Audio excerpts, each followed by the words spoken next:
Ay, si Jonah ulit. Sino yan? Una. Si Jonah. Si Jonah, anong ginawa kay Jonah nung fish? Dad. Dad. Kinain. Paano kinain? Ano sabi nung fish?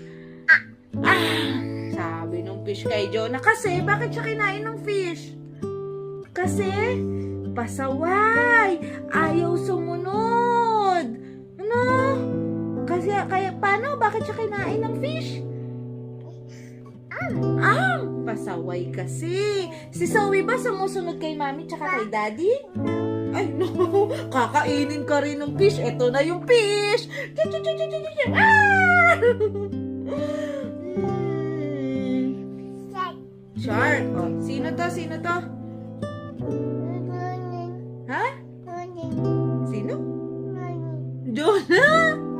Dad. Shark. Tapos sino to?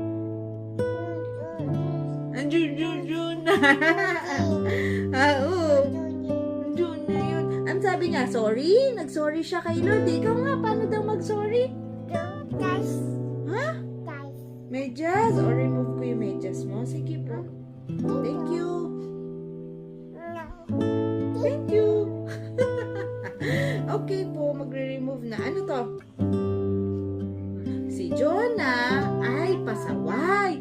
Ayaw niyang sumunod kay Lord. Sabi ni Lord, pumunta ka dito. Sabi ni Jonah, ayoko dyan pumunta. Kaya naman, nagpadala si Lord ng isang malaking... Ano to? Fish! Nagpadala siya isang malaking fish kasi ayaw sumunod ni Jonah kay Lord. Ginawa ng fish kay Jonah. Anong ginawa? Kinain. Ang sabi ng fish? Naku po. Nakain ng fish si Jonah nung nasa loob na ng bibig ng fish si Jonah. Sabi ni Jonah, hala, ang dilim dito. Wala akong makita. Lord, sorry po. Susunod na ako sa'yo. Anong sabi ni Jonah kay Lord? Sabi ni Jonah, sorry, Lord. Ano sabi ni Jonah? Lord. Lord, sorry. Ano sabi ni Jonah? Ano sabi ni Jonah?